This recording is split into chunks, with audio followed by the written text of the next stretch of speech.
नमस्कार, बहुत स्वागत है आप सभी का। आप देख रहे हैं JK 24/7 न्यूज। मैं आपके साथ ममता तिवारी और मैं हूं आपके साथ Harsh Bhardwaj. Good morning India. आज क्या कुछ रहेगा खासकर वो आपको बताएंगे। कुछ रिपोर्ट हर रोज की तरह आपके सामने होंगी जो सच्चाई बयां करेंगी। लेकिन सबसे पहले ममता बात प्रधानमंत्री नरेंद्र मोदी की कर लेते हैं, क्योंकि अमेरिका दौरा उनका सफल रहा है। बिल्कुल, कल संयुक्त राष्ट्र महासभा में जब प्रधानमंत्री नरेंद्र मोदी ने अपना संबोधन किया तो उसके बाद किस तरीके की तस्वीरें सामने आई, क्या कुछ उनकी तरफ से कहा गया, वो आपको बताएंगे। फिलहाल अमेरिका दौरे के बाद भारत के लिए रवाना प्रधानमंत्री नरेंद्र मोदी हुए हैं। आज सुबह 11:30 बजे दिल्ली पहुंच जाएंगे।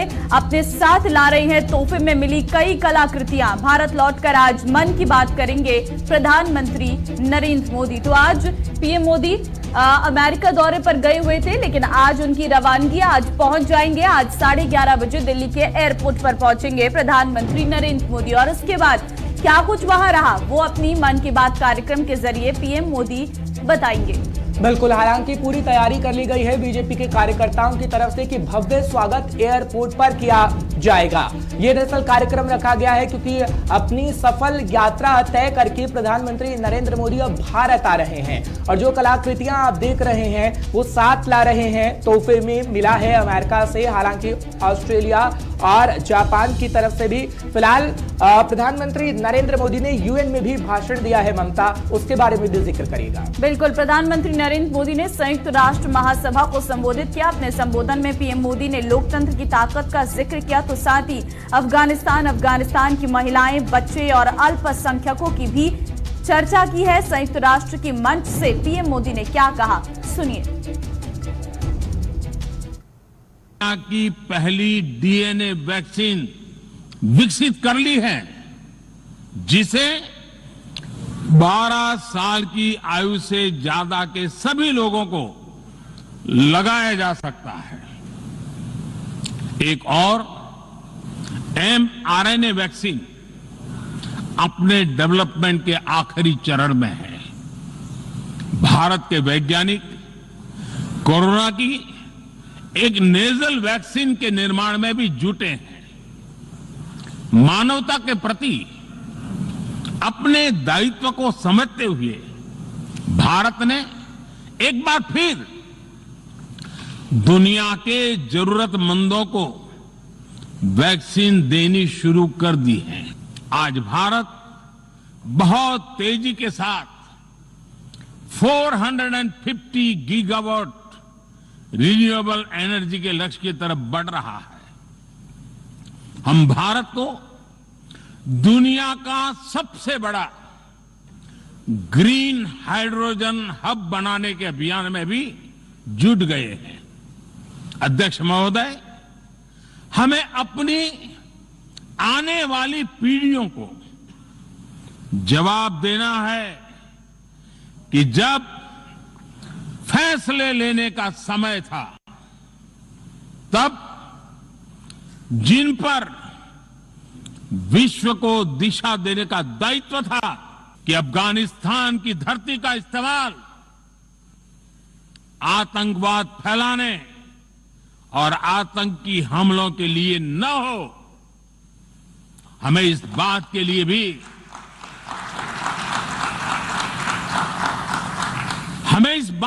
भी सतर्क रहना होगा कि वहां की नाजुक स्थितियों का कोई देश अपने स्वार्थ के लिए एक टूल की तरह इस्तेमाल करने की कोशिश न करें।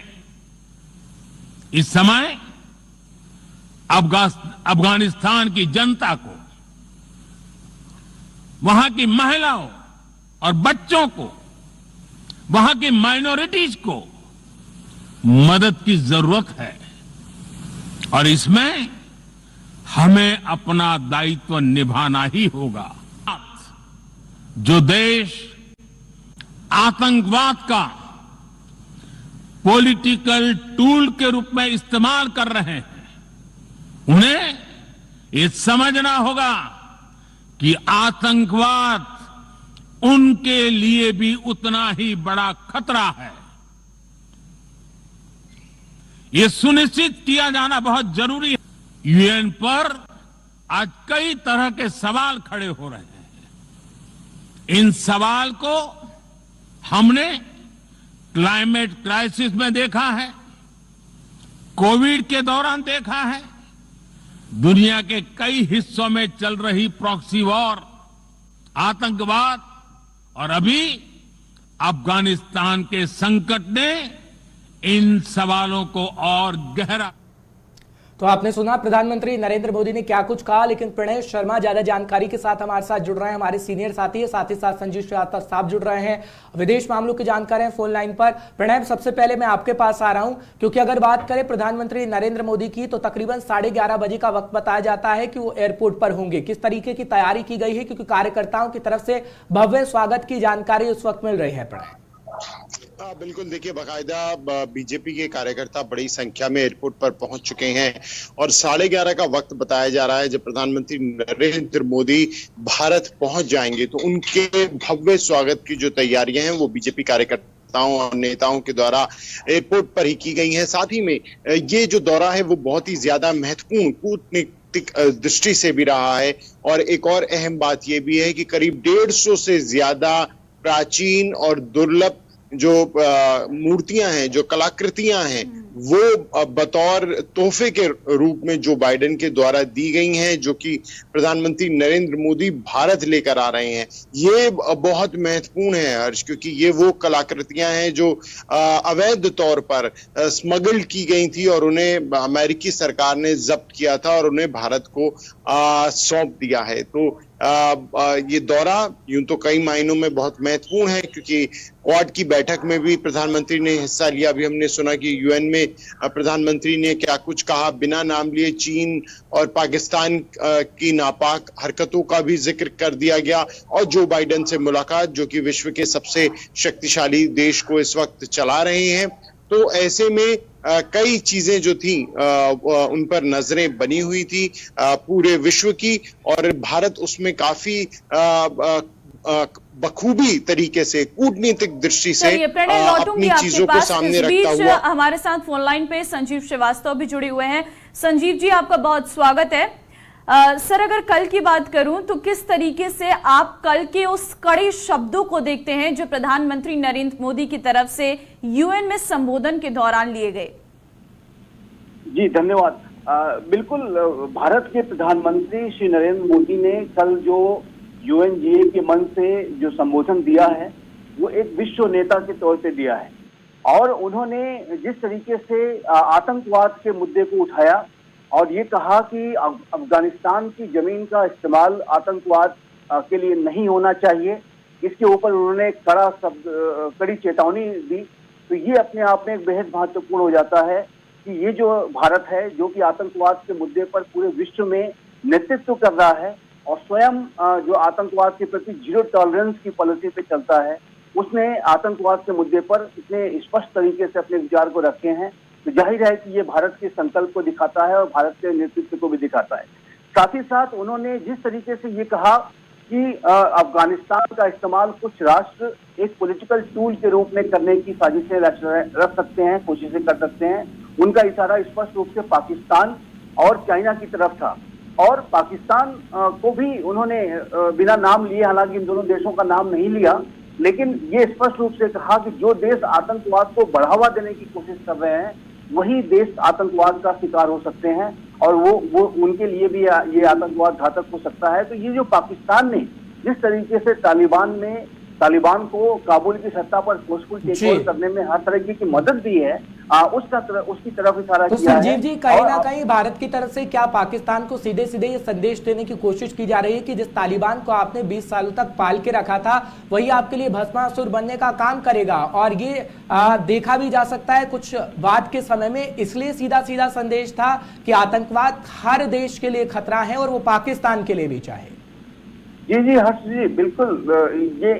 ये आप देखिए तो पाकिस्तान के लिए भी ये जो आतंकवाद जो पाकिस्तान फैलाने की कोशिश कर रहा है उसके लिए पहले भी खतरा बना है और आने वाले समय में भी एक खतरा बनेगा। तालिबान को यदि पाकिस्तान ने काबुल की सत्ता में बिठाया है तो तहरीके तालिबान पाकिस्तान अब पाकिस्तान को धमकी दे रहा है कि वो जो है पाकिस्तान की स्टेट और पाकिस्तान की सोसाइटी का भी तालिबानाइजेशन करना चाहता है। और जाहिर है कि तहरीके तालिबान पाकिस्तान ने पहले पेशावर में 2014 में जो हमले कराए थे, बच्चे मारे गए थे, जिसमें मलाला यूसुफजई पे जो हमला हुआ था, उसी तरीके से पूरा तरीके तालिबान पाकिस्तान का भी तालिबानाइजेशन करने की मंशा रखता है, वहां भी शरिया लॉ को लागू करना चाहता है। और उसी तरीके का शासन ये तरीके तालिबान पाकिस्तान, जो तालिबान की सिस्टर ऑर्गेनाइजेशन है, उसने भी इसी तरह की मंशा रखी है कि वो पूरे पाकिस्तान में भी अफगानिस्तान की तरह से ही एक तालिबानाइजेशन करे। तो ये जो प्रधानमंत्री मोदी ने कहा है वो बहुत ही स्पष्ट रूप से कहा है कि ये जो पाकिस्तान के हुक्मरानों को यदि ऐसा लग रहा है कि उनको बहुत बड़ी जीत मिल गई है, तो ये उनके लिए भस्मासुरी साबित होगा। हाँ बिल्कुल, संजीव जी आप बने रहिए मेरे साथ। प्रणय शर्मा लगातार संवाददाता बने हुए हैं। प्रणय, आज जब वापस भारत आ जाएंगे तो एक और खास यह है कि आज पीएम मोदी मन की बात कार्यक्रम भी करने जा रही हैं। मन की बात की कार्यक्रम में खास तौर पे सबकी इसी बात पर नजर रहेगी कि प्रधानमंत्री नरेंद्र मोदी अपने इस दौरे का जो अमेरिका का दौरा रहा है उसके बारे में जिक्र करते हुए वो जरूर नजर आएंगे। वो जो बातें अब तक मीडिया के सामने नहीं आई हैं उन बातों को सामने रखते हुए नजर आएंगे और किस तरीके से इस दौरे का आने वाले समय में भारत को और भारत के विकास में फायदा पहुंचेगा, क्या कुछ वो लेकर आए हैं भारत के लिए, इन सभी बातों का जिक्र आज प्रधानमंत्री नरेंद्र मोदी अपने इस दौरे में अपने मन की बात के कार्यक्रम में जरूर करेंगे। ठीक है प्रणय, बहुत बहुत शुक्रिया तमाम जानकारी पहुंचाने के लिए। संजीव जी, एक आखिरी सवाल आपसे मेरा ये रहेगा, क्योंकि चीन हिंद प्रशांत महासागर का जिक्र साफ तौर पर प्रधानमंत्री नरेंद्र मोदी ने किया कि अब्यूज मत करिए, यूज करिए समुद्र का। खासकर जो हम देख रहे हैं कि जो स्थितियां बनी हुई है हिंद प्रशांत महासागर में, और क्वाड के देशों का जिक्र करते हैं तो क्वाड के देश आपस में मिलकर चीन की विस्तारवादी नीति को रोकने का काम कर रहे हैं। क्या ये उसी को लेकर संदेश था, खासकर जो कल यूएन के अंदर हमने देखा कि बिना नाम लिए गए चीन पर भी निशाना साधा गया? जी बिल्कुल हर्ष जी, चाइना की तरफ उन्होंने नाम हालांकि नहीं लिया, लेकिन जो बातें रखी हैं वो चाइना की तरफ ही संकेत है। चाहे वो मैरीटाइम सिक्योरिटी की बात हो, जो समुद्र के जो संसाधन है उसको संरक्षित करने की बात हो, डेमोक्रेटिक वैल्यूज को प्रमोट करने की बात हो, रूल्स बेस्ड ऑर्डर को स्थापित करने की बात हो, तो ये जो सारी जो बातें हैं जिसमें कि जो लोकतांत्रिक मूल्यों पे जो खतरा है, मैरीटाइम सिक्योरिटी के जो चैलेंजेस हैं, वो चाइना की तरफ ही संकेत था। यद्यपि कि उन्होंने चाइना का नाम नहीं लिया है, लेकिन अब आज पूरी दुनिया जानती है कि मैरीटाइम सिक्योरिटी के लिए सबसे बड़ा खतरा कौन बनता जा रहा है। तो लोकतांत्रिक मूल्यों के लिए सबसे बड़ा खतरा अगर बिल्कुल जरूरी है एक अंतर्राष्ट्रीय स्तर पर साफ तरीके से भारत की तरफ से ये बातों का रखना। फिलहाल तमाम जानकारी देने के लिए संजीव जी आपका बहुत शुक्रिया। तो जिस तरीके से प्रधानमंत्री नरेंद्र मोदी ने यूएन में संबोधन दिया और साफ तौर पर आतंकवाद, चीन और पाकिस्तान को कड़ी चेतावनी दी है। बिल्कुल, बात अगर प्रधानमंत्री नरेंद्र मोदी की करें तो यूएन पहुंचे, न्यूयॉर्क में उनका भव्य स्वागत किया गया। और हालांकि अगर बात करें तो जो बाहर प्रवासी खड़े थे उनसे मुलाकात की गई है प्रधानमंत्री नरेंद्र मोदी की तरफ से, और भारत के झंडे लिए हुए ये जो लोग खड़े हैं वो देखने आप साफ तौर पर देख सकते हैं कि कितना उत्साह है प्रधानमंत्री नरेंद्र मोदी के दौरे को लेकर, जो अब खत्म हो चुका है। लेकिन ये तस्वीर बयां कर रही है कि किस तरीके से भारतीय मूल के निवासी प्रधानमंत्री नरेंद्र मोदी का इंतजार कर रहे थे। बिल्कुल, उनके चेहरे पर ये खुशी साफ तौर पर नजर आ रही है। पीएम मोदी ने भी सभी से हाथ मिलाकर उनका अभिवादन किया है। वो उनके स्वागत के लिए पहुंचे, ऐसे में पीएम मोदी उन सबके बीच गए और उन सभी से हाथ मिलाकर उनका अभिवादन भी किया। तो ये तस्वीरें अपने आप में मनमोहक हैं। जब दूसरे देश, एक देश का प्रधानमंत्री पहुंचता है और वहां पर मौजूद भारतीय खुद अपने प्रधानमंत्री का स्वागत इस तरीके से करते हैं, तो अपने आप में ये खास पल हो जाता है। चलिए बढ़ते हैं आगे और बात खासकर पंजाब की करते हैं, क्योंकि पंजाब में कैबिनेट का विस्तार हो रहा है। जानकारी आपको बड़ी देते हैं, चंडीगढ़ में आज पंजाब कैबिनेट का शपथ ग्रहण समारोह होने जा रहा है और शाम 4:30 बजे का वक्त रखा गया है जब राजभवन में शपथ ग्रहण समारोह किया जाएगा। कैबिनेट के नए मंत्रियों की लिस्ट फाइनल दरअसल हो गई है और इस वक्त की ताजा जानकारी। 7 नए चेहरे समेत कुल 15 मंत्री शपथ लेंगे। कैप्टन के 5 करीबियों की छुट्टी है और 8 की वापसी हुई है। तो नई कैबिनेट चरणजीत सिंह चन्नी की बन चुकी है और नाम फाइनल हो चुके हैं। आज शाम को 4:30 बजे शपथ ग्रहण समारोह होने जा रहा है। इस लिस्ट को बनाने में भी एक लंबा समय लगा है। 3 बार की बैठक केंद्रीय आलाकमान की तरफ से चरणजीत सिंह चन्नी की रही थी। दिल्ली आलाकमान ने उन्हें बुलाया था और यहां पर उनके साथ राहुल गांधी की वार्ता हुई थी। और अगर बात करें तो परसों देर रात तक ये मीटिंग चली थी। चलिए अब आपको एक रिपोर्ट दिखाते हैं, इससे ताल्लुकात रखती है। दरअसल पंजाब में कैबिनेट का विस्तार हो रहा है। कौन से वो चेहरे रहेंगे जो आ रहे हैं और जिनकी छुट्टी हो रही है, ये रिपोर्ट आपको बताएगी। पंजाब में मंत्रिमंडल का विस्तार, चन्नी के नए मंत्रियों की लिस्ट फाइनल, कैप्टन के 5 करीबियों की होगी छुट्टी, मंत्रिमंडल में 8 करीबियों की वापसी तय, पंजाब कैबिनेट में 7 नए चेहरों को भी जगह। पंजाब में नए मंत्रिमंडल विस्तार के लिए मुख्यमंत्री चरणजीत सिंह चन्नी ने राज्यपाल से मुलाकात की है। मुलाकात में राज्यपाल ने रविवार को शाम 4:30 बजे शपथ ग्रहण समारोह के लिए सहमति जता दी है। इससे पहले चन्नी ने दिल्ली में कांग्रेस नेता राहुल गांधी के साथ देर रात तक मंत्रिमंडल को लेकर मंथन किया। चरणजीत सिंह चन्नी आलाकमान के निर्देश पर दिल्ली पहुंचे और राहुल गांधी समेत पार्टी के वरिष्ठ नेताओं के साथ नई कैबिनेट पर चर्चा की। नए मंत्रिमंडल में कैप्टन के 5 विधायक की मंत्री पद से छुट्टी होने जा रही है।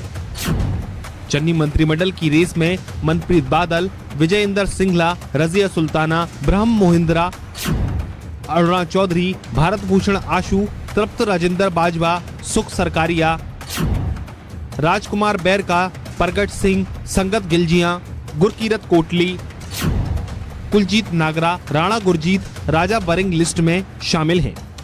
वहीं सिद्धू के करीबी माने जाने वाले प्रगट सिंह फिलहाल पंजाब कांग्रेस के महासचिव हैं और गिलजियान पार्टी के प्रदेश इकाई के कार्यकारी अध्यक्ष हैं।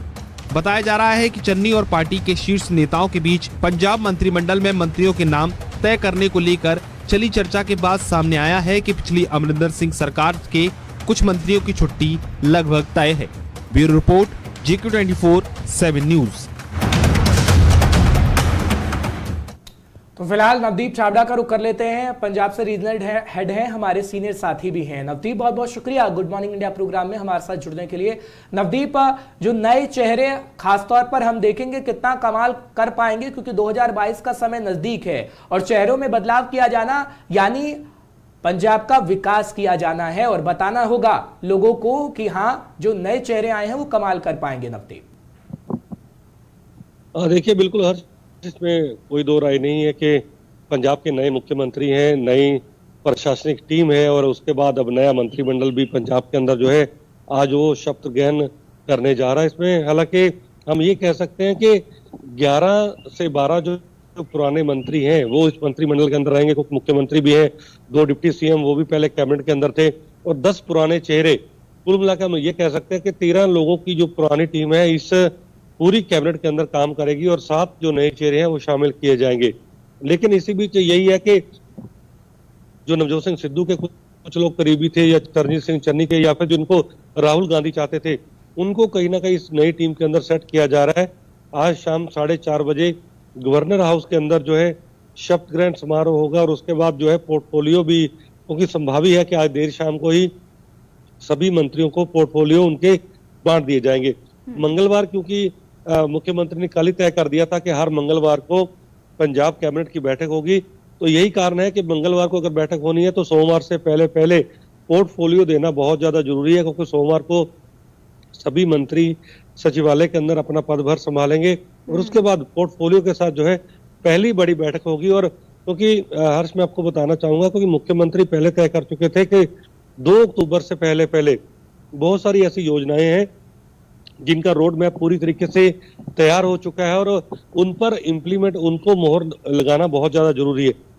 तो यही कारण है, क्योंकि 2 अक्टूबर को ज्यादा दिन नहीं बचे गांधी जयंती के, तो मंगलवार को जो पहली कैबिनेट की बैठक होगी पूरी कैबिनेट के साथ, हालांकि एक कैबिनेट की बैठक पहले हो चुकी है चन्नी सरकार की, लेकिन अभी पूरी कैबिनेट के साथ जो बैठक होगी उसमें कहीं ना कहीं उन सभी फैसलों पर मोहर लगाई जाएगी जो जनता हित से जुड़े हैं और जो जिनका वादा या जिनकी आकांक्षाओं को लेकर कहीं ना